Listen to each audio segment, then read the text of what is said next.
안녕하세요. 잡시광입니다. 지난 5월부터 일본 전역에서 이상한 일이 벌어지고 있습니다.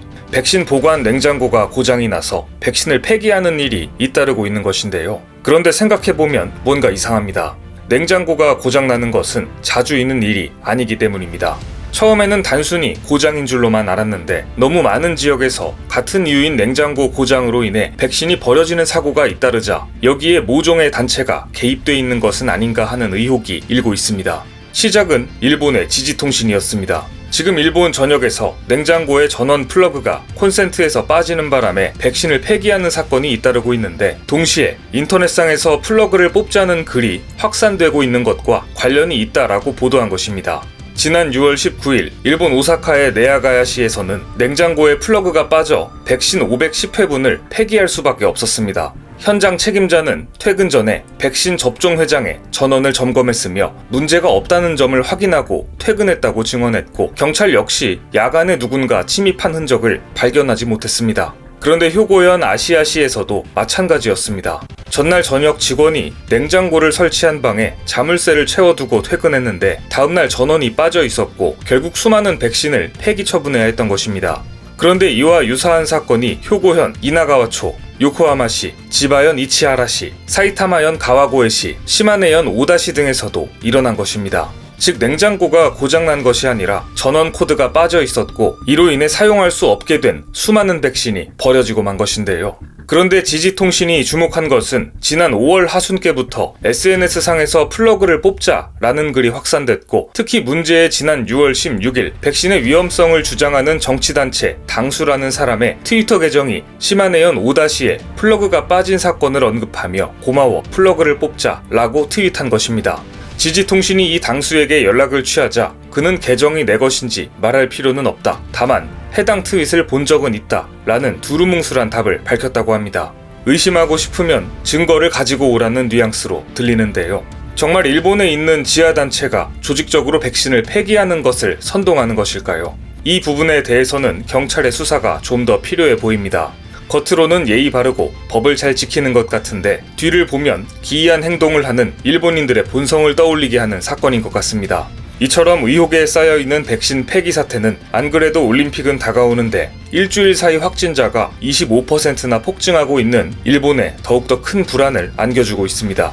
그런데 올림픽이 과연 득이냐 실이냐 논란이 많은 이 상황에서 지금 일본에서는 일본의 30년 디플레이션을 분석한 책 한 권이 커다란 반향을 일으키고 있습니다. 값싼 일본, 가격이 나타내는 정체라는 대담한 제목의 이 책은 일본 경제신문에 재직 중인 1987년 기자 나카우지 레이가 쓴 것입니다. 저자는 30년간 물가와 임금이 오르지 않은 일본은 다른 나라들에 비해 상대적으로 저렴한 국가로 바뀌었고, 그 결과 상품과 문화를 소비하는 나라가 아닌 소비되는 나라로 전락해버렸다고 주장합니다. 다른 국가에서는 다양한 가격을 책정하지만 일본에서는 일괄적으로 100엔을 유지하려는 다이소, 미국에 비해 거의 절반에 가까운 디즈니랜드 입장료는 오르지 못한 일본의 물가를 보여주는 대표적인 예라고 설명하면서, 미국과 유럽은 물론 한국보다도 못한 근로자 평균 연봉과 30년 전에 비해 오히려 하락한 실질 임금은 일본의 값싼 노동력을 증명한다고 꼬집고 있습니다. 이처럼 상대적으로 저렴한 나라가 되어버린 일본은 전 세계의 관광객들이 몰려들어 상품과 문화를 소비하기 때문에 단기적으로는 관광 수지 흑자를 기록하며 새로운 경제 호황기를 맞이하는 듯 보입니다. 하지만 시간이 흐를수록 외국인들이 일본의 부동산을 넘어 우수한 인재와 기업들을 차례로 매수하며 일본 사회와 경제를 잠식해가고 있는 것을 모르고 있다. 이러한 뼈아픈 지적에 일본 직장인들의 좌절과 후회가 섞인 후기들이 SNS를 뜨겁게 달궜습니다. 일본의 외국인 관광객이 늘어났던 이유는 정부의 노력도 일본의 매력도 아닌 모든 게 저렴하기 때문이었다. 가격을 10엔 올리려고 전 직원이 고개 숙여 사죄하는 이상한 정신론과 그걸 좋아하는 국민들이 있는 한 평생 일본은 바뀌지 않는다. 코로나 이전까지 몇 년간 일본에서 일어났던 유례없는 관광객 증가와 외국인들의 부동산 매입에 이러한 원리가 숨겨져 있었다는 것을 이제야 깨달았다. 넷플릭스가 일본의 대표 산업 중 하나인 애니메이션 인재들을 고액으로 매수하며 매섭게 세를 확장해온 것처럼 일본의 다양한 분야에 밀어닥치는 거대 글로벌 기업들의 자본력이 일본에 어떤 영향을 미치는지 너무 뒤늦게 알아차렸다. 일본 젊은이들 사이에서 이런 자조적인 후기가 줄을 잇고 있습니다.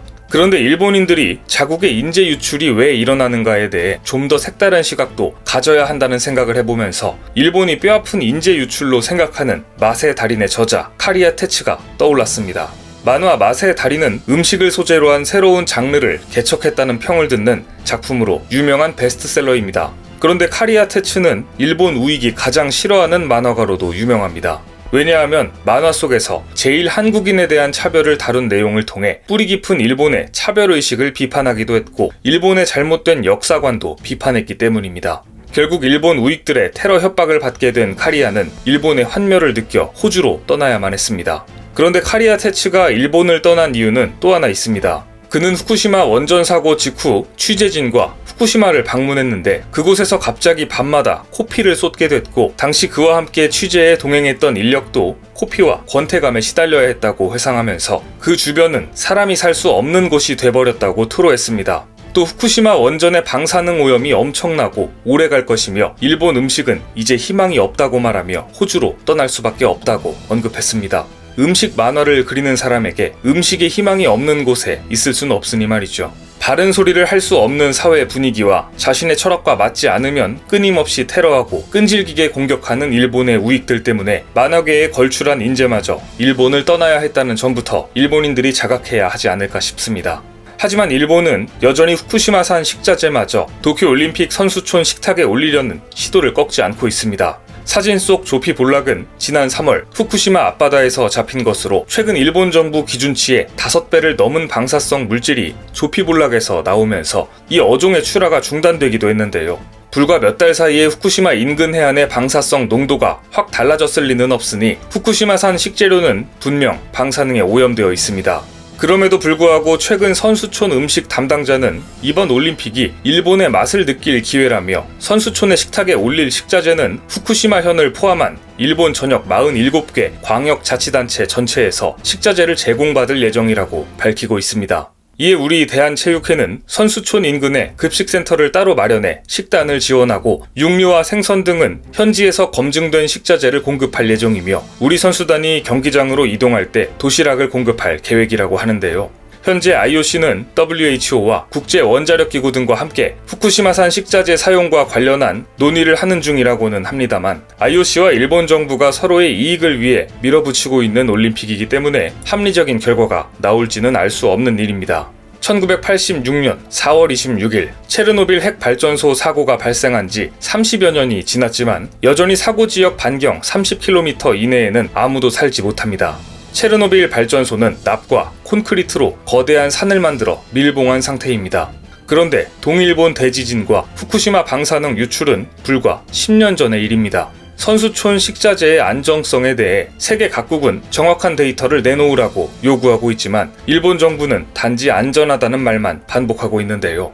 반면 일본은 체르노빌 사태 때 어떤 반응을 보였을까요? 소비에트 연방뿐만 아니라 모든 유럽의 농산물과 식품 수입을 금지시켰고 일본인들은 이탈리아산 파스타를 불안해서 먹지 못했을 정도였습니다. 체르노빌과 후쿠시마를 대하는 태도가 달라도 너무나 다른 것이죠. 체르노빌 원전 사고를 다룬 드라마 체르노빌에는 이런 대사가 있습니다. 불쾌한 진실이 있을 경우 우리는 진실을 잊을 때까지 거짓말을 하고 또 거짓말을 한다. 하지만 진실은 여전히 존재한다. 올림픽으로 성급하게 후쿠시마의 재건을 노리고 코로나 속에서도 올림픽을 강행하는 일본은 진실을 마주해야 할 것입니다. 오늘 준비한 소식은 여기까지입니다. 댓글을 통한 여러분들의 많은 의견 기다리겠습니다. 많은 분들의 생각이 모였을 때 진정 가치 있는 지식이 완성될 것입니다. 시청해주셔서 감사합니다.